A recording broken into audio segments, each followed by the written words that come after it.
사사기에 이 사사들의 이야기 가운데서 삼손의 이야기가 가장 분량이 많습니다.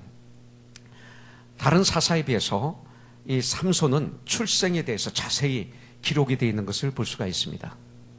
다른 사사들은 군대와 함께 여러 사람과 함께 하나님이 주신 그 명령을 이루어 나갑니다. 그래서 그 이스라엘을 괴롭히는 나라를 쳐부수는 장면이 나오죠. 그런데 이 삼손은 유일하게 혼자 싸웁니다. 혼자 전쟁합니다. 이 삼손은 실패의 삶을 반복한 것을 볼 수가 있습니다. 삼손은 자기가 원하는 삶을 살았던 것을 우리는 볼 수가 있습니다. 그러나 삼손은 하나님의 사람이었습니다. 하나님의 사람들이 그런 삶을 살게 될 때 오는 하나님의 징계가 있습니다. 사랑의 차칙이죠. 그것을 통해서 주님 앞에 돌아오시게 하기 위해서, 회개하게 하기 위해서, 그래서 회복시키기 위해서 오는 사랑의 징계가 있다고 히브리서에 나와 있습니다. 그렇기 때문에 이 삼손은 그런 삶을 산 결과 엄청난 그 죄의 대가를 지불하는 걸 볼 수가 있습니다. 여인의 꾀에 넘어가서 삼손이 잠을 자는 사이에 그 여인 드릴라가 머리를 자릅니다. 이제 힘을 못 쓰는 삼손을 드디어 블레셋 사람들은 감옥에 가두는 것을 볼 수가 있습니다. 그리고 블레셋 사람들은 삼손의 두 눈을 빼버립니다. 마취도 하지 않았을 것입니다. 그리고 감옥에서 맷돌을 갈게 합니다. 그리고 사람들의 놀이객감이 되는 것을 볼 수가 있습니다. 그런데 이 삼손의 마지막 장면은 어떻습니까? 블레셋 사람들의 다곤 신전에서 그 블레셋인들이 모두가 다 모입니다. 그리고 제사를 드립니다. 그리고 즐거워합니다. 블레셋의 지도자들은 우리 땅을 망치고 그리고 우리의 많은 사람을 죽인 우리의 원수를, 우리의 신인 이 다곤이 우리에게 넘겨줬다면서 자기들의 신을 찬양합니다. 즐거워합니다. 춤을 추며 뛰어놉니다. 그러다가 그 제사의 절정에 삼손을 불러내서 제주를 부리게 합니다. 근데 마침 이 삼손을 이끄는 그 소년이 그 큰 기둥 사이에 있게 했었습니다. 삼손의 마지막 장면은 마지막에 주님께 기도합니다. 기도하고 두 기둥을 붙잡고 힘을 쓰니까 그 신전이, 그 큰 신전이 다 무너집니다. 지붕에 있던 사람, 앉아있던 수천 명이 있었는데 무너집니다. 그래서 그 안에 있던 모든 지도자들이 다 죽고 백성들에게 덮이니 백성들이 다 죽습니다. 그러면서 성경이 기록되기를 과거의 삼손이 죽인 원수들보다 더 많은 사람들이 죽었다, 이렇게 기록이 되어 있습니다. 삼손은 회개하고 주님 앞에 돌아와서 주님이 명령하신 사사의 직분을 완수합니다. 그리고 이 땅을 떠나는 모습을 보게 됩니다. 꼭 우리와 같죠. 구원받았습니다. 그러나 이 땅을 사는 동안 구원받은 우리지만 그러나 용서받은 죄인들이죠. 주님이 재림하신 그날 우리가 천국에 가면 완벽하게 주님은 우리를 변형시켜 주실 것입니다. 이 땅에서는 우리의 전쟁이 있습니다. 꼭 삼손과 같이 내가 하나님을 떠나는 그런 삶의 때때로 있던 것을 우리는 부인할 수 없을 것입니다. 내 마음에 졌던 수많은 죄들, 네가 육으로 짓는 죄보다 마음으로 짓는 데가 더 크니라. 삼손이 다른 사람이 아닌 나였구나. 근데 다른 것은 뭐냐? 마지막에 승리하고 주님 앞에 가는. 근데 나는 과연 마지막에 승리하고 주님 앞에 설 것인가? 그렇다면 나는 승리하는 사람이죠. 그러나 마지막에 승리하지 못한다면 우리는 참 불행한 사람들이 되고 말 것입니다. 우리는 사사기를 공부할 때 참 중요한 것이 있습니다. 사사기를 보면 인간들의 실패들이, 죄악성이 많이 나옵니다. 이거 우리는 물론 공부하고 집중해야 됩니다. 그러나 그것보다 더 중요한 것이 있는데 그 사람들의 그 환경의 배후에서 역사하시는 하나님을 우리가 볼 수 있어야 됩니다. 이 말씀을 통해서 우리의 전지전능하신 하나님을 볼 수 있는 영혼의 눈이 있어야 됩니다. 그리고 우리들의 반복되는 그 실패와 실수에도 불구하고 기다려주시는 하나님, 인내하시는 하나님, 오래 참아주시는 하나님, 사랑은 오래 참고, 성령의 9가지 열매 중에서도 사랑과 희락과 화평과 오래 참음과, 또 고린도전서 13장에 사랑은 사랑에 대해서 정의를 내립니다. 예수님은 에서 정의를 내는데 오래 참고, 하나님은 이렇게 오래 참아주시는 하나님인 것을 우리는 발견해야 됩니다. 그리고 언젠가는 분명 주님 안에서 승리하고 일어설 그 시간까지 기다려주시고 참아주시고 그리고 포옹해주시고 그리고 인도해주시는 하나님의 사랑을 볼 수 있어야 됩니다. 사사기서의 진정한 주인은 사사들이 아닙니다. 바로 우리 주 예수 그리스도입니다. 역사의 주인은 인간이 아니라 하나님이십니다. 그래서 여러분들 AD와 BC로 나눠져 있는 거예요. Before Christ. 그리고 주님이 오셔서 이 땅에서 지금까지 2013년. 그래서 달력에 보면 2013년이라고 되어 있는 것입니다. 예수를 믿지 않는 사람들도 2013년이라고 얘기를 합니다. 주님이 주인이십니다. 그래서 삼손의 이야기는 실패한 삼손을 다시 일으켜 세우시는 하나님의 사랑이 얼마나 큰지를 알려주고 있습니다. 이걸 볼 수 있어야 됩니다. 그래서 마지막 죽음으로 원수 40년간 이스라엘을 점령했던 그들의 신전을 무너뜨리고 그리고 주님의 명령하신 블레셋을 무찌르는 시작하는 사역을 삼손이 마지막 사역으로 끝내고 이 땅을 떠나는 장면을 보게 됩니다. 그래서 히브리서 11장은 믿음의 장이라고 그러죠. 그래서 여기 보면 믿음의 선배들이 이름이 많이 나옵니다. 거기에 삼손은 믿음의 사람으로 기록이 되어 있습니다. 위대한 믿음의 선배들과 함께 에브람과 함께 다윗과 그리고 사무엘과 뭐 이런 사람들이 쭉 나옵니다. 이사야가 나오고요. 거기에 기도원과 그리고 삼손이 등장하는 것을 볼 수가 있습니다. 주님은 삼손을 통해서 오늘 우리에게 너무나 귀한 도전을 주고 있습니다. 무슨 도전이에요? 너도 할 수 있다 이거예요. 나도 할 수 있다. 여러분들이 지금의 삶은 어떻습니까? 지금의 여러분들 마음은 어떻습니까? 여러분들 내가 할 수 있다고 믿습니까? 이 미국 땅에서 인종이 다르고 언어가 다르고 문화가 다르고 너무나 힘든 이 상황 속에서 혹시 후회는 하고 있지 않습니까? 내가 고연히 미국에 왔어? 그러고 난 돌아갈 거야. 여기 계속 살면서도 계속 돌아갈 거야 말하고 그런 생각을 하고 있다면 그 지옥이지. 그게 뭐겠어요? 근데 성경은 너도 할 수 있다. You can in Christ. 나도 할 수 있다. 우리는 할 수 있다. 이것을 오늘 말씀을 통해서 받아야 될 줄 믿습니다. 할렐루야. 여러분들 사사기 13장 1절에 보면 이스라엘 자손이 다시 여호와의 목전에 악을 행하였으므로 여기에 다시라는 단어가 나와요. again이 나옵니다. 이것은 계속 또다시 이라는 뜻을 가지고 있습니다. 그래서 이 말씀을 통해서 보면 인간은 나의 힘으로는 하나님께 순종하고 내가 선한 일을 할 수 있는 능력이 없다는 것을 알게 됩니다. 내 힘으로는 할 수 없다는 것입니다. 인간의 힘으로 할 수 있는 건 죄밖에 없구나. 악행밖에 없다는 것을 알게 됩니다. 저는 이것을 배우게 됩니다. 이전에 그랬듯이 하나님을 버리고 우상 바알을 섬긴 바로 그 악을 이스라엘 자손이 또 범하는 것입니다. 인간은 그런 존재입니다. 인간의 힘, 내 힘을 가지고는 죽음의 문제를 해결할 수가 없고 죄의 문제를 해결할 수가 없고 이 땅을 이길 수가 없는 것을 여러분들 조금만 겸손하면 우리는 알 수가 있습니다. 우리의 죄악된 우리들의 모습. 그런데 오늘 이 말씀을 통해서 볼 수 있는 것입니다. 악을 행하면 그 다음에는 반드시 따라오는 것이 있습니다. 여호와께서 그들을 40년 동안 블레셋 사람의 손에 넘겨주시니라 그랬습니다. 여기 40년은 이스라엘이 안식을 누리지 못하고 이방을 섬긴 고통의 시간들을 말하고 있습니다. 그런데 이 40년은 지금까지 있었던 그 고통의 기간 중 가장 긴 기간이었습니다. 그래서 사사기를 보면 범죄를 하면 그 다음에 고통이 따라오고 고통이 따라온 다음에 하나님 앞에 부르짖으면 회개하면 그리고 하나님께 돌아오면 하나님께서 다시 회복시켜 주시고 하는 그런 계속된 그런 말씀의 사사기였습니다. 그런데 여기 삼손 때에 와서는 백성들이 부르짖었다는 말이 없습니다. 이제는 아무리 고통이 찾아와도 하나님을 찾지 않을 만큼 이스라엘의 영적인 상태가 지금 아주 심각해진 것을 우리가 볼 수가 있습니다. 인간은 완전한 부패입니다. 어떤 분은 그래요. 어린아이들을, 아기들을 천사와 같다고 그럽니다. 이 아기가 무슨 죄가 있어? 이렇게 얘기하는 분이 있습니다. 그러나 그렇지 않습니다. 아기처럼 죄악 덩어리가 없습니다. 우린 눈으로 볼 때는 아기가 이쁘고 선하고 천사처럼 보이는데 아기가 하는 행동은 죄악 덩어리입니다. 아기는요, 엄마가 아파서 며칠 밤을 새워도 그거 관계없습니다. 그게 모릅니다. 아기는 자기가 소변 마르면 울고 대변 마르면 울고 배고프면 울고 추우면 울고 더우면 울고 마음대로 싸우고 먹고 그럽니다.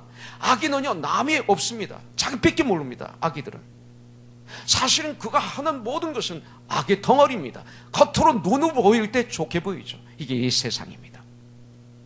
거기에 우리는 속으면 안 되는 거죠. 인간은 완전한 부패, 전적인 타락으로 하나님을 찾을 힘이 우리에게는 없는 것입니다. 그래서 부르짖지도 않고 있을 때 하나님은 일방적으로 찾아오셔서 이스라엘 백성들을 구원해 주시는 것을 볼 수가 있습니다. 마치 요한복음 3장 16절처럼 하나님의 세상을 이처럼 사랑하사 독생자를 주셨으니 이제 그를 믿는 자마다 멸망치 않고 영생을 얻게 하려 하심이라. 우리 주님께서 일방적으로 우리에게 찾아오신 거죠. 이게 은혜죠. 나에게 예수님이 찾아오신 것이죠. 그래서 요한서에 보면 Oh how I love Jesus because He first loved me, 이것이죠. 그래서 하나님이 하신 것입니다. 전적인 하나님의 은혜로 내가 믿음으로 영생을 얻은 거죠. 그래서 에베소서 2장 8절에서는 너희가 그의 은혜로 말미암아 구원을 얻었나니 이것이 행위에서 난 것이 아니요 하나님의 선물이라고 얘기하고 있는 것을 볼 수가 있습니다. 전적인 하나님의 은혜로 나는 죄에서 용서함 받고, 그리고 나는 하나님의 자녀가 되었고, 그리고 영원한 생명을 소유하게 되었고 천국의 후사가 된 것이죠. 얻은 것이죠. 구원은 얻는 것입니다. 구약 이스라엘의 이야기는 곧 바로 나의 이야기일 수 있다는 것을 볼 수가 있습니다. 삼손의 이야기는 이 시대 바로 나의 이야기구나. 이것을 저는 이 말씀을 묵상하다가 깨달았습니다. 바로 이런 시대, 이런 절망적인 상황에서 주님의 놀라운 역사가 일어나는 걸 볼 수가 있어요. 자주 얘기하지만 태양이 뜨기 직전이 바로 바닥 아주 가장 캄캄합니다. 가장 캄캄할 때가 언제예요? 태양이 뜰 때입니다. 우리의 인생이 가장 캄캄할 때 주님은 마노에게 나타나신 것입니다. 주님이 이 땅에 오신 것입니다. 여러분들, 하나님의 무조건적인 은총을 보여주기 위해 등장하는 사사가 바로 삼손입니다. 삼손은 아까도 말씀드렸지만 한 번도 군대를 이끌고 군대와 함께 싸우지 않았습니다. 오히려 삼손은요, 오늘 큐티에서 보면 동족들은 삼손을 잡아서 블레셋에게 갖다 바칩니다. 유대인의 군사 3,000명이 여러분들 삼손을 잡으러 옵니다. 오히려 블레셋 사람이 잡으러 오는 게 아닙니다. 유다 백성들 3,000명의 청년이라면 대단한 군사입니다. 기도원의 300명의 몇 배입니다. 그런데 오히려 원수인 블레셋을 쳐 부수는 것이 아니라 사사인 여러분들 삼손을 잡아다가 블레셋에게 갖다 바칩니다. 여러분들, 이스라엘 백성들은 블레셋의 핍박과 압박 속에서 고통을 당하면서도 아픈 줄 모릅니다. 그리고 부끄러운 줄도 모르고 약속의 땅이 짓밟히고 신앙과 인격이 짓눌린 채 살아가는 것이죠. 이 시대 교회는 어떻습니까? 이 시대 교회가 여러분들 고통을 당하는데 아픈 걸 모르고 부끄러운 걸 모르고 약속의 땅은 교회는 짓밟혔고 신앙과 인격이 짓눌린 채 살아가고 있는 인죠. 이 시대 교회가 그냥 내 고집, 목사들이 고집, 성도들이 고집 때문에 하나님의 말씀은 집어 던지고 세상이 뭐라고 하든 그냥 걸어가는 이 시대의 교회. 사사가 나타났으면 몇 년간 이스라엘이 평온하였더라라는 기록이 나와야 됩니다. 다른 사사는 꼭 이것이 나옵니다. 그런데 여기에서는 삼손이 20년 동안 사사로 있었다라고만 말하고 있습니다. 삼손이 20년 동안 사사로 있었더니 평안이 임하였더라, 평안을 하나님이 주셨더라, 이런 말이 없습니다. 안식을 잃어버린 안식 땅, 약속을 잃어버린 약속의 땅을 우리에게 보여주고 있습니다. 이 시대 교회가 안식을 잃어버린 교회, 약속을 잃어버린 교회가 아닌지요. 정말로 그리스도의 몸으로 성장하고 있습니까? 그냥 많은 사람들 모이는 것만이 좋습니까? 웅장한 건물만이 교회일까요? 그것을 천국에 가져갈 수 있을까요? 진정한 교회는 한 영혼이 아니겠습니까? 한 영혼, 한 영혼. 정말 그렇습니까? 오늘 이것을 우리는 묵상해야 됩니다. 이 시대 참교회를 잃어버린 것은 아닌지. 머리는 그리스도요, 우리는 몸인데 과연 머리가 그리스도고 우리는 몸입니까? 그렇지 않으면 주식회사입니까? 왔다가 썰물처럼 왔다가 미물처럼, 어떻게 되나 거꾸로 되나 잘 모르겠습니다만 하여튼 그 쫙 왔다가 쫙 빠지는, 누군지도 모르고. 성경은 그런 거 없어요. 와 몰렸다가 한 시간 동안 다다다닥 하고 끝나고 쫙 빠지는, 이런 거 없어요. 이게 불과 몇 10년 전에 이 땅에 온 무서운 마귀의 계략이었어요.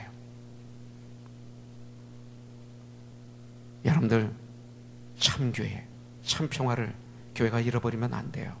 내 생각, 내 방법, 내 욕심 가득 찬 교회는 아닌가 한번 생각해 봅니다. 자, 이스라엘이 부르지도 않았는데 하나님은 한 구원자를 준비하셨습니다. 2절에 보니까 소라 땅에 단지파의 가족 중에 마노아라 이름하는 자가 있더라. 그의 아내가 임신하지 못함으로 출산하지 못하더니 그랬습니다. 노아를 생각하면 됩니다. 노아 앞에 마만 묻히면 됩니다. 그래서 마노아. 근데 이 마노아는 삼손의 아버지인데 몇 살인지 안 나옵니다. 직업이 무엇인지 안 나옵니다. 형제가 몇 명인지 나오지 않습니다. 사사기 이 성경에는 말씀하지 않습니다. 다만 마노아라 이름하는 자가 있었더라 말씀하고 있습니다. 그는 삼손의 아버지였습니다. 13장에 보면 이 마노아라는 그 이름이 한 13번 나오는 것을 볼 수가 있습니다. 이 마노아는 노아하고 관계가 있습니다. 이 마노아 뜻은 휴식, 안식이라는 뜻이 있습니다. 하나님께서 이스라엘 백성들에게 안식을 주리라 약속하신 바로 그 땅에 안식과 평화를 잃어버리고 살아가고 있었음을 마노아를 통해서 우리에게 가르쳐주고 있는 것이죠. 왜냐하면 여기 보니까 임신하지 못하고 출산하지 못했다 그랬어요. 마노아의 아내는 임신하지 못하고 출산하지 못했다. 아니, 본래 임신하지 못하는 몸을 가지고 태어났습니다. 이 말씀을 통해서 우리가 알아야 될 것은, 그 당시에 평화, 이 가정에는 평화가 깨졌고 안식이 깨진 그 잃어버린 상태구나라는 걸 보여주게 됩니다. 왜냐하면 그 당시는 아기를 낳지 못하면 그 집안은 저주받은 집안이라고 믿었기 때문에 그렇습니다. 자녀들이 있어야 축복받은 집안입니다. 정상적인 집안이었습니다. 그 당시는. 그렇기 때문에 그 당시 이스라엘이 하나님의 저주로 생명을 잃어버리고 희망이 없는 삶을 살고 있었다는 것을 간접적으로 마노아 부부를 통해서 우리에게 보여주고 있는 것입니다.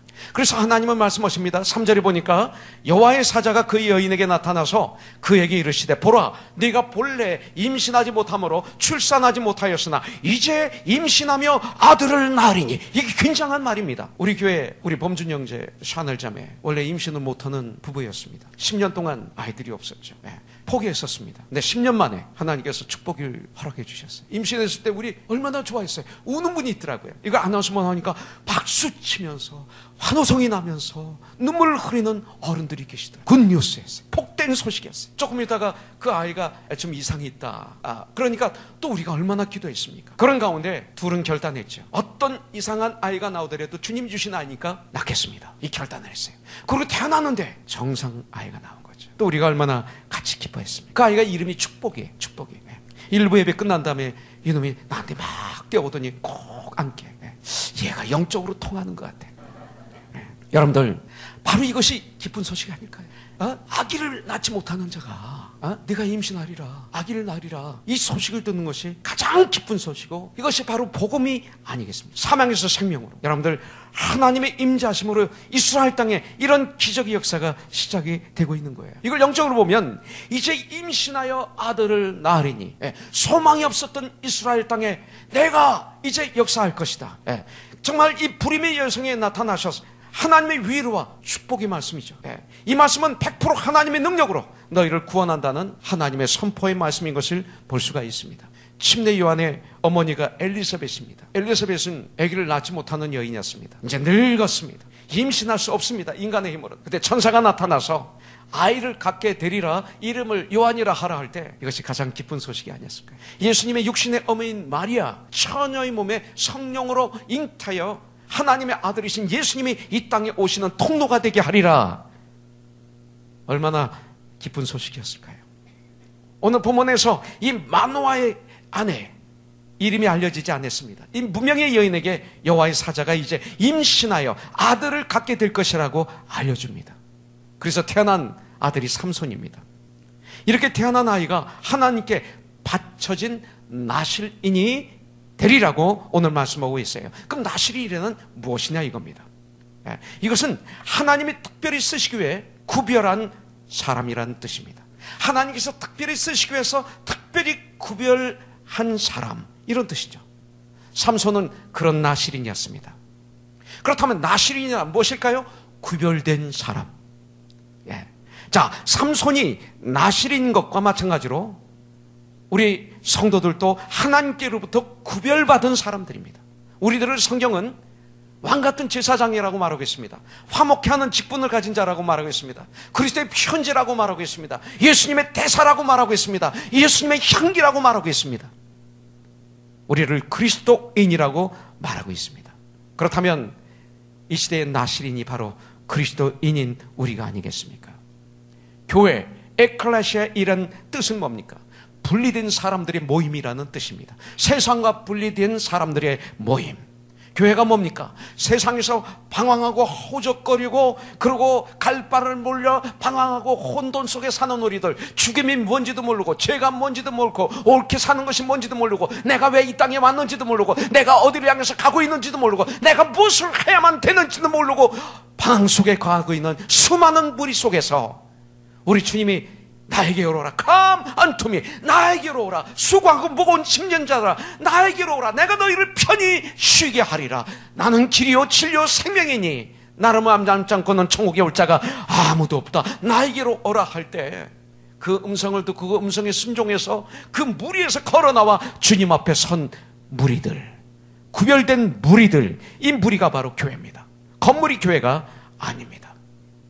여러분들, 그 무리에서 기쁨으로 나와 주님 앞에 선 무리들, 얼마나 멋있어요. 그렇다면 이 성도들이 가져야 될 의식이 뭡니까? 바로 구별됨입니다. 우리는 세상과 다릅니다. 나는 구별되었다, 다른 것입니다. 그래서 13장 4절 5절에 보니까 그러므로 너는 삼가 포도주와 독주를 마시지 말며 구별된 것입니다.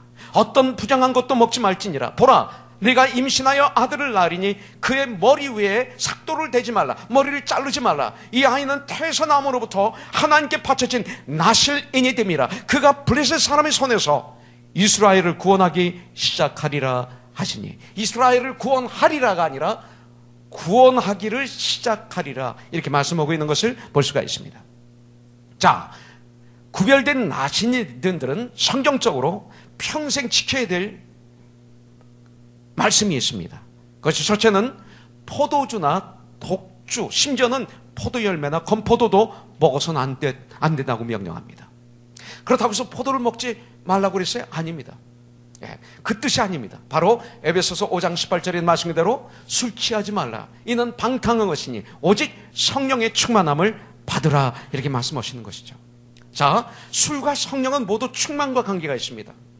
충만하다는 뜻은 뭐예요? 장악하다라는 뜻입니다. 나를 장악한다, 나를 통치한다는 이 의미가 있습니다. 너는 술에 장악되지 말고 성령님의 장악함을 받아라, 통치함을 받아라. 술의 통치함을 받지 말고 성령의 통치함을 받아라, 이런 뜻이죠. 술은 뭡니까? 술은 결국은 나입니다. 술에 취하면 나밖에 모르죠. 술에 취한 사람이 다른 사람을 칭찬하는 것 보셨으면 저한테 좀 얘기해 주세요. 정말 술에 취한 사람은 모든 사람을 다 짓누릅니다. 하면서 다 합니다. 지읒 하면서 막 얘기합니다. 그 술 취한 사람입니다. 그리고 자기를 높입니다. 술 취한 사람은 자기를 조금만 무시하거나 멸시하거나 조금만 그러면 견디지를 못합니다. 이게 술 취한 사람입니다. 성령의 충만함을 받은 사람들은 누구예요? 성령의 충만함을 받은 사람들은 내가 과거에 어떤 사람인지 알아요. 죄악 덩어리였던 나, 입만 벌리면 쓸데없는 말만 했던 나, 그런 나. 그런데 예수님으로 말미암아, 성령의 기름 부으심으로 말미암아 이제는 내가 이렇게 바뀌었습니다. 바로 나를 변화시킨 분은 예수 그리스도예요. 나는 지금까지 내가 주인 되어서 살았고 세상에 놓여있지만 이제는 나의 주인은 예수 그리스도예요. 이제는 주님을 위해서 나는 사는 거예요. 나는 이 땅에 왜 왔는지 알아요. 이제 내가 지금 어디를 향해서 가는지 나는 알고 있어요. 내가 지금 무엇을 해야 되는지 나는 압니다. 이것이 성령의 충만함을 받은 사람이죠. 술은 결국 나입니다. 성령님은 곧 예수 그리스도이시죠. 이 나시리는 온전히 하나님께 붙들려 하나님의 다스림을 받도록 태어난 존재이기 때문에 나를 장악할 수 있는, 나를 컨트롤할 수 있는 그 무엇에게도 가까이 가지 말라는 뜻으로 술 취하지 말라, 술을 가까이 하지 말라, 이렇게 말하고 있는 것입니다. 오직 성령의 충만함을 받으라. 이게 나시린이 평생토록 지켜야 될 일입니다. 구원받은 그리스도인이 평생토록 지켜야 될 것이 술 취하지 말라, 이는 방탕한 것이니 오직 성령의 충만함을 받으라. 시와 찬미와 신령한 노래로 여호와 우리 주 예수 그리스도를 찬양하라. 너를 찬양하지 말라. 이것이 우리가 해야 될 일 아닙니까? 그 다음에 여기서 보면 나시린은 죽은 시체나 부정한 것을 가까이 할 수 없었습니다. 심지어 자기 부모님의 장례를 치를 수도 없었습니다. 나시린은 그렇다고 해서 부모의 장례 예배를 치르지 말라는 거 아닙니다. 나시린은 오직 하나님의 백성을 살리는 일을 위해서만 쓰임받도록 100% 구별된 존재가 나시린이었습니다. 그 다음에 나시린은 머리를 깎지 못하도록 되어 있었습니다. 자, 머리를 깎지 못하니까 머리가 나를 덮어버립니다. 그죠? 머리가 나를 덮습니다. 자, 성경은 예수님을 우리의 머리라고 말씀하고 있습니다. 그리고 우리를 몸이라고 말씀하고 있습니다. 머리 대신 예수님이 나를 덮어야 됩니다. 나를 덮어야 돼요. 내 생각을 예수님의 생각으로 덮어야 됩니다. 내 삶을 예수님의 삶으로 완전히 덮어야 됩니다. 그래서 덮으신 예수님의 그 덮으심을 제거시키면 안 됩니다. 이걸 카터면 안 됩니다. 주님이 나를 덮으셔야 됩니다. 주님의 은혜로 나를 덮으시고 성령 충만함으로 덮으시고 주님의 말씀으로 덮으시고 기도로 나를 덮으시는 것입니다. 나의 삶 전체를 주님이 덮고 계시는 나의 주인 예수 그리스도가 있다는 것을 온 세상에 선포하고 다니는 것, 이것을 보면 알 거 아닙니까? 저는 과연 그리스도인이다. 사도행전 4장 16절에 26절에 주신 말씀 그대로 그렇습니다. 나는 하나님께 붙잡혀 사는 존재다. 나는 이제 돈의 노예도 아니고 나는 이제 세상의 노예도 아니고 나는 도박과 마약의 노예가 아니라 난 예수님께 사로잡힌 하나님의 사람이다. 이게 머리입니다. 예수님의 그 누구도 그 무엇도 나의 주인이 될 수 없다. 예수님이 나를 덮으셨다. 여러분들 이 세 가지를 삼손은 어려서부터 어머니 아버지로부터 계속 들었을 것입니다. 너는 나실인이야. 나실인은 술을 마시면 안 돼. 머리를 자르면 안 돼. 죽은 시체나 부정한 것을 만지면 안 돼. 귀에 박히도록 들었을 것입니다. 그럼에도 불구하고 이 삼손은 이렇게 많이 들었던 말씀을 마음으로 받지 못했던 것이죠. 여러분들 이 말씀을 통해서 한번 생각해 봅니다. 많은 분들이 주일마다 교회에 나와서 말씀을 듣습니다. 어떤 분들은 그 말씀이 마음에 닿지 않습니다. 그래도 여러분들 예배에 계속 참여하십시오. 삼손이 계속 살아가는 가운데 회개하게 되고 돌아오게 되고 인생의 마무리를 승리로 마감합니다. 단지 은혜를 받지 못하고 좀 졸고 그러시더라도 옆에 사람만 방해하지 마세요. 그리고 절대 스마트폰을 꺼내서 이메일 체크하면 되든지 웹을 서핑하면 아주 나쁜 사람이에요. 그 사람은. 시간이 얼마든지 있어요. 근데 이 시간에 그것만 하지 마세요. 그리고 끝까지 포기하지 마시면 분명히 하나님의 시간에 눈물 콧물 흘면서 회개하게 해주시고 죄를 씻어주시고 구원받게 해주시고 내 마음에 자유함을 주시고 부유함을 주시고 이 세상을 정말 이제 파워풀하게 살아가도록 주님께서 마음껏 축복을 내려주시는 시간이 있을 줄 분명히 믿습니다. 삼손은 딥나로 내려갑니다. 내려가다 보니까 포도원 가까이 갔을 때 아주 젊은, 그러니까 사자 중에 가장 강한 사자가 삼손을 보고 소리를 지릅니다.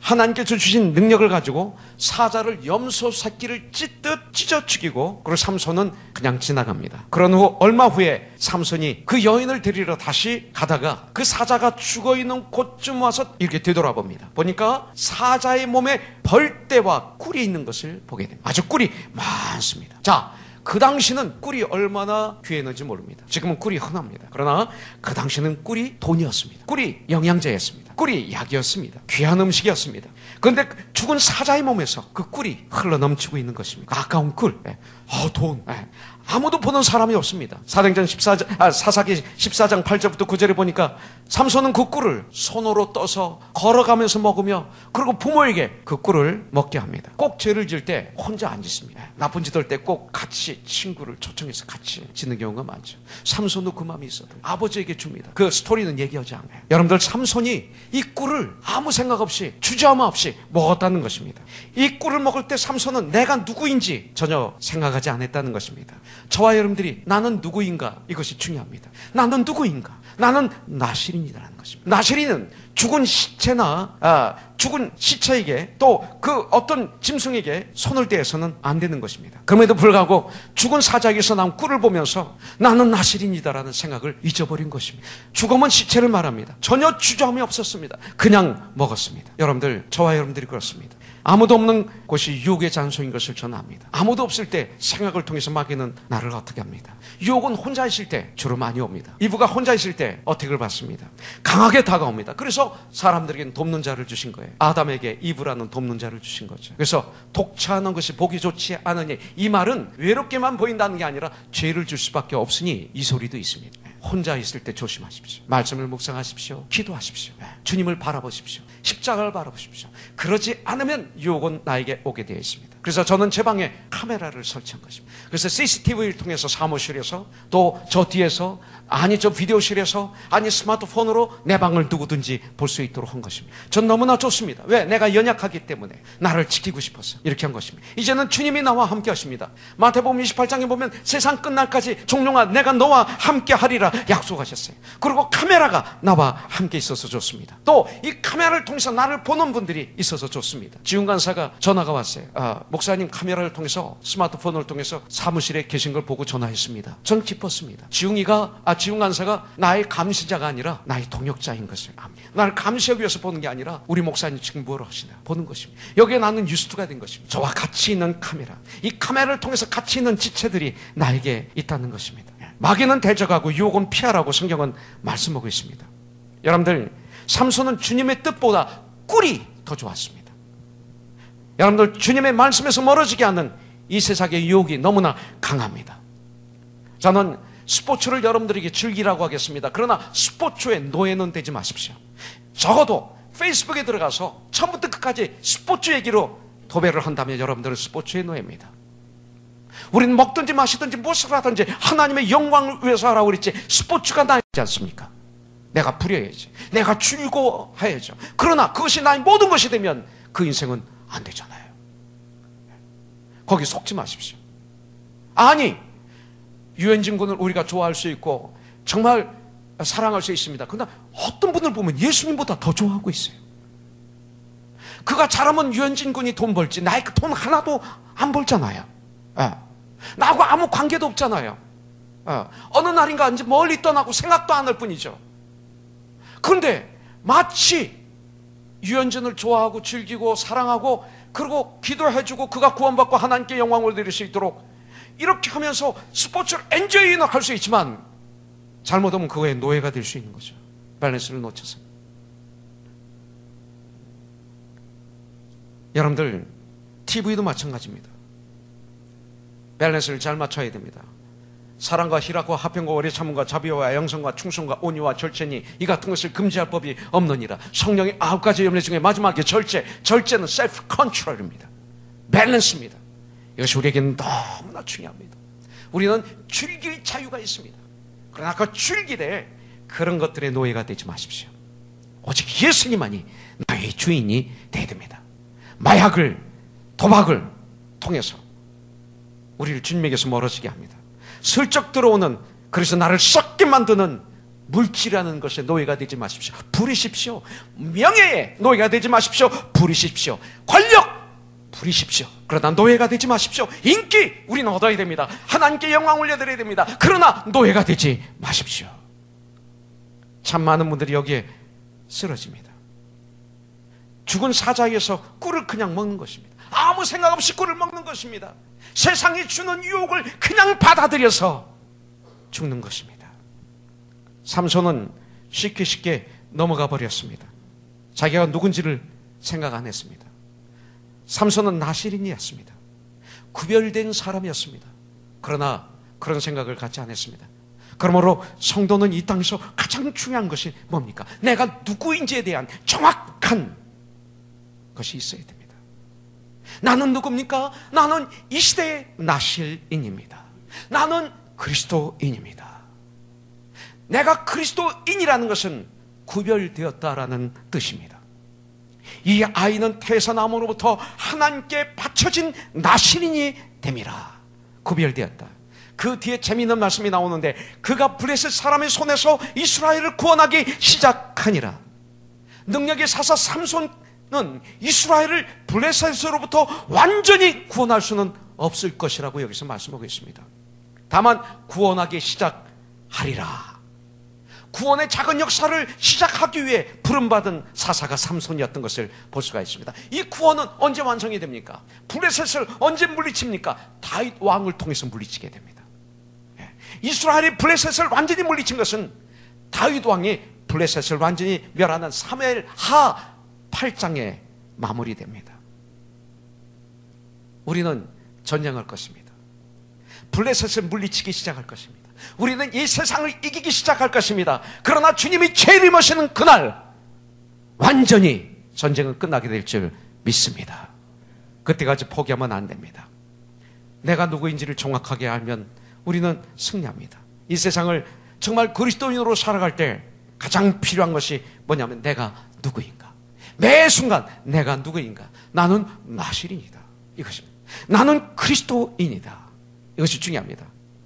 또한 그리스도인으로서 하나님의 나에게 맡기신 일이 무엇인지 정확하게 알아야 됩니다. 오늘 아침 신문을 잠깐 봤습니다. 인터넷 들어가서 조슈미 씨가 이걸 했더라고요. 공연을 끝내고 집에 돌아오면 거울을 보고 내가 누구야? 스미야 너 노래 오늘 너무 잘했다. 스미야 너 노래 너무 잘했다. 최고로 잘했다. 이 세상에서 너 최고로 잘했다. 이렇게 얘기한다고 그래요. 성서적으로는 조금 문제 있지만 그러나 하여튼 조수미 씨는 자기를 아는 거예요. 나는 성악가다라는 걸 아는 거예요.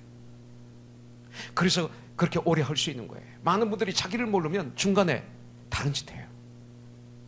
우리 그리스도인들이 나는 그리스도인이라는 걸 모르기 때문에 다른 짓 하는 거예요. 여러분들 서신을 보면 서신서 1장 1절을 보면 사도 바울은 인사보다 더 먼저 하는 게 예수 그리스도로 말미암아 사도된 나 바울은 자기를 정확하게 안 것입니다. 사도된 바울, 나 바울은 이렇게 얘기합니다. 2013년 우리 코너스톤에게 주신 팀이 바로 에베소서 1장 13, 14절이죠. 그 안에서 너희도 진리의 말씀 곧 너희의 구원의 복음을 듣고 그 안에서 또한 믿어 약속의 성령으로 인치심을 받았으니 우리는 인치심을 받았다는 확신이 있어요. 성령의 인치심을 받은 코너스톤 이는 우리 기업의 보증이 되사 그 얻으신 것을 속량하시고 그의 영광을 찬송하게 하려 하심이라. 나는 누군가? 그의 영광을 찬송하는 자. 여러분들, 나는 그리스도인이다. 나는 하나님의 뜻으로 말미암아 그리스도의 대사가 되었다. 여러분들, 많은 사람들이 절망과 좌절에 빠지는 이유는 내가 누구인지 몰라서 그래. 내가 누구인지 정확하게 알면 돼요. 여러분들, 코너선교에 속한 하나님의 사람들, 저는 여러분들에게 부탁합니다. 이 교회는 내 교회다. 우리가 한 몸에 많은 지체가 있으나 이 모든 지체가 같은 직분을 가진 것이 아니니 이와 같이 우리 많은 사람이 그리스도 안에서 한 몸이 되어 지체가 되었다. 코너스톤이 되었다. 여러분들, 교회가 어떻게 왔다 갔다 올 수 있어요? 이것도 몇십 년 만에 있는 놀라운 2000년 만에 이상한 현상이 뭐냐면 교회를 왔다 갔다 하는 거예요. 교회를 구경 다니는 거예요. 네. 이 교회, 오늘은 이 교회, 내일은 저 교회. 아닙니다. 큰일 나는 것입니다. 정말 주님을 모르는 가장 기본이 안 돼 있는 것입니다. 나는 코너스톤 교회 지체다. 머리는 그리스도요, 나는 몸이다. 이 확신이 있어야 돼. 그래야 나는 다른 정말 이 우주적인 교회를 이룰 수가 있는 거예요. 코너스톤의 진정한 지체가 되지 않으면 나는 참된 천국의 백성이 될 수가 없습니다. 이것이 있어야 돼. 이 흔들림이 느낌이 있으면 안 돼. sense of belonging이 있어야 돼. 이 소속의식이 정확하게 있어야 돼. 그래야만이 우리는 성장해요. 우리의 믿음이 갈대와 같으면 안 돼. 갈대는 조금만 바람 불어도 흔들리잖아요. 아니, 이 교회도 하나님 교회, 저 교회도 하나님 교회인데 아닙니다. 주님이 주신 집이 있어요. 그렇다면 여러분들 부부 생활할 필요 없어요. 우리는 하나님의 교회니까 부부도 필요 없고 가족도 필요 없고, 이건 오직 교회만 이단이 됩니다. 그거 아닙니다. 참 이 교회가 지체가 될 때 우리는 전 교회가 우주적인 교회가 되는 것입니다. 참 가족이 되는 것입니다. 갈대와 같은 믿음을 갖지 마세요. 조금만 시험 오면 교회 떠나는, 이거 안 됩니다. 그러면 거기서 조금만 시험 있으면 또 떠납니다. 제가 샌안토니오에서 신학교 다닐 때 학장님이 사복음서로 유명한 분이었어요. 전 세계적으로 유명해서 세계적으로 많은 사람들이 거기 와서 이 학장님 때문에 공부를 하고 있어요. 이분이 사복음서를 설교하면, 강의하면 막 정말 내가 주인공이 되는 것 같아요. 막 거기. 그런데 그렇게 존경하는 그분이 수련회를 1년에 한 번씩, 이 신학교, 미국 신학교인데 1년에 한 번 3일간 금식 기도를 합니다. 이 학교는. 그래서 그 수양관에 들어가서 금식 기도하는데 이분이 이머전시를 갑자기 나가게 됐어요. 그런데 어떤 결혼했다가 이혼하신 이쁜 자매가 자기도 나가야 된대. 그러니까 거부하다가 이머전시라고 하니까 태워서 같이 나갔어요. 한 3개월이 지났습니다. 이 학장님의 얼굴이 점점 해숙해지고 입술이 막 부르트고 그러더라고요. 그러더니 한 6개월 지난 후에 거의 폐인 되다시피 한 학장이 채플 시간에 다 예배 끝나고 마지막에 탁 나오더니 Brothers and Sisters 하면서 간증을 하는 거예요. 내가 죄를 졌습니다. 아무리 회개해도 주님이 안 받아주십니다. 내 마음속에 주님의 음성을 들기를, 너희 제자들 앞에서, 너희 동역자인 교수들 앞에서 너희 죄를 다 고백해라. 그럼 내가 너를 용서하겠다. 이런 마음이 계속 와서 오늘 이 시간 나는 여러분들에게 나의 죄를 고백합니다. 몇 년, 며칠 그 수양관에서 나올 때 그 3시간 반 허벌판을 그 캄캄한 밤에 이 자매와 같이 오다가 난 유혹에 넘어가서 이 자매와 관계를 가졌습니다. 그러니까 갑자기 오 마이 갓 하는 분들 있고 막 엉엉 우는 분도 있고 뛰어나가는 분도 있고 그래요. 그러더니 이분이 오 갓 forgive me my Lord 하더니 무릎을 꿇어서 막 울어요. 이 노인이 이렇게 존경스러웠던 노인이. 그러니까 거기 있던 수백 명이 막 혼돈이 빠져 막 우는 사람, 그 중에 한 3분의 1은 나가서 짐 싸가지고 가버렸어요. 그리고 한 30분 그렇게 막 울다가 그것이 기도로 바뀌더니 통성으로 기도하더니 조금 있다가 한 자매가 강대상에 올라더니 Brother, I forgive you 그러는 거예요. 나는 당신을 용서합니다. 당신은 지금 우리에게 회개를 가르쳐주고 있습니다. 당신은 지금 회개했습니다. 말 안 해도 되는데 우리 앞에서 이렇게 회개를 했군요. 난 당신을 용서합니다. 왜? 주님이 당신을 용서했기 때문에. 이렇게 회개하면 70번에 7번까지 용서하라고 주님은 말씀. 당신은 나에게 회개를 가르쳐 주셨고 당신은 지금도 나의 선생입니다. 그러니까 전 학생들이 그분의 손 대고 또 어깨 대고 막 해서 완전히 한 덩어리에 나서 우리가 기도하고 끝났더니 그 다음날 이 학장님은 학장직에서 사임을 하더라고요. 그리고 부인이 학장을 하고 3년 동안 이 학장님은 그 당시에 그 채플 예배당을 크게 졌는데 3년 동안 거기서 목수가 돼가지고 이걸 짓다가 3년 후에 다시 복귀하더라고요. 그때 저는 이 학교를 떠나려고 그랬어요. 이런 분 앞에서 뭐. 그러나 제가 가만히 생각하니까 제가 초등학교도 8번 전학 다녔는데 이거 가는 데마다 문제 있으면 내가 옮기면 난 뭔가 이 생각이 들어오면서 난 학장님을 통해서 회개라는 걸 배웠다. 그렇다면 앞으로 이 학장님이 어떻게 회개의 삶을 사는가 나에게 가르쳐 주실 거 아닌가. 난 여기 있어야 되겠다. 룸메이트였던 조나단 머퍼시라는 친구가 있고 얼번 객시올라라는 두 친구가 있는데 두 분 다 목사예요. 한번 우리 교회 올 거예요. 제 은퇴하기 전에. 이 친구들이 짐 싸가지고 나가려고 하는 걸 그 안 되는 영어 가지고 그냥 내가 한 2시간 설득을 시켰어요. 그랬더니 짐을 풀고 다시 들어왔죠. 그래서 같이 졸업했습니다. 전 지금 감사합니다. 난 그 학교 졸업한 걸 감사합니다. 거기서 많은 걸 배웠습니다. 소속의식이 정확해야 됩니다. 그럼 승리할 수 있습니다. 이 교회 저 교회 떠돌아다니다가 이 땅을 떠날 때 어떡할 것입니까? 직장도 마찬가지입니다. 주님이 나를 그곳에 파송한 거 아닙니까? 선교사로. 월급이 좀 작다고 떠나고 그러면 그것은 우리 그리스도인의 삶은 아닙니다. 직장이 돈 벌기 위한 것만은 아닙니다. 하나님이 우리에게 주신 직장은 그곳에서 선교사의 사역을 하고, 아니 우리는 저 남미, 저 아마존, 저 아프리카까지도 그 모든 걸 포기하고 떠나는 우리의 믿음의 동역자들이 많은데 하나님이 나를 그 직장에 보내신 거예요.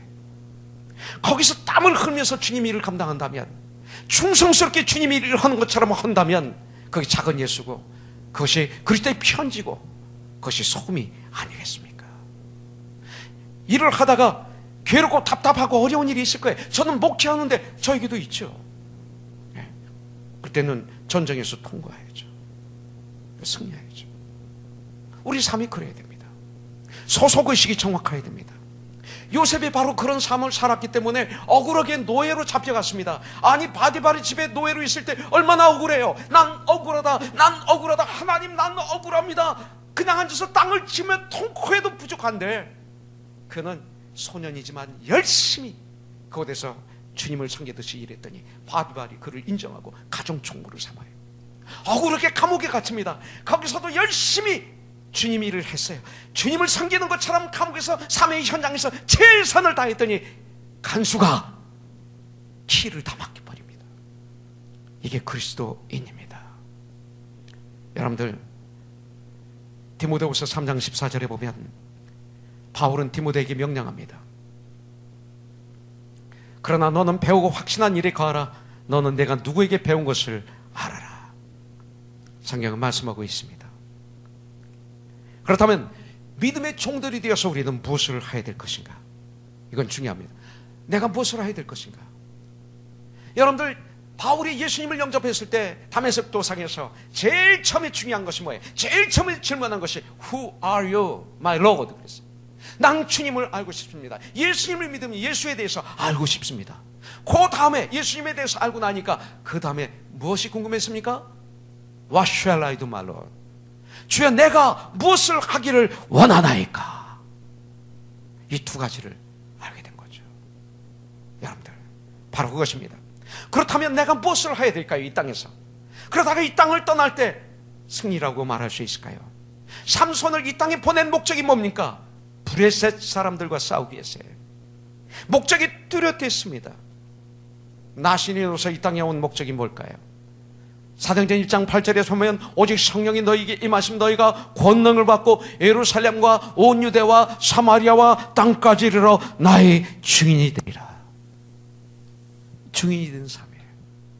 이제부터는 나를 통해서 예수님이 드러나는 삶, 이것만이 보람 있는 삶이고 이것만이 참된 삶인 거예요. 나의 말을 통해서, 나의 생각을 통해서, 나의 행동을 통해서, 심지어 나의 표정을 통해서, 직장 생활에서, 사업의 현장에서, 학교에서 예수님이 나를 통해서 드러나야 돼요. 이것이 그리스도인의 삶입니다. 그래서 로마서 12장 1절부터 2절에 보면 그러므로 형제들아 내가 하나님의 모든 자비하심으로 너희를 권하노니 이제는 너희 몸을 하나님이 기뻐하시는 거룩한 산 제물로 드리라. 이것은 너희가 드릴 영적인 예배니라. 2절 너희는 이 세대를 본받지 말라. 이 세상을 본받지 말고 오직 마음을 새롭게 함으로 변화를 받아 성령 충만함을 받으면 권능이 임합니다. 권능이 임하면 내 마음이 주님의 마음으로 바뀝니다. 마음을 새롭게 함으로 변화를 받아 성령 충만함을 받아 주님의 권능을 받아 이 소리죠. 하나님의 선하시고 기뻐하시고 온전한 뜻이 무엇인지 분별하는 삶을 살라. 이 세대를 본받지 말라. 구별된 삶을 살라. 이것이 하나님이 우리에게 향하신 뜻입니다. 이 일을 우리가 감당해야 됩니다.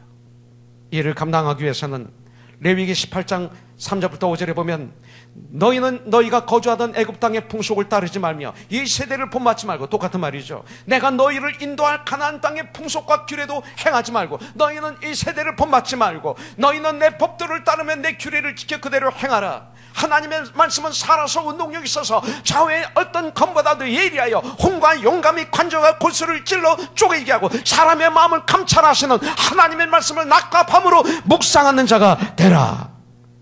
그래서 그 말씀을 순종해서 행하는 삶을 살라.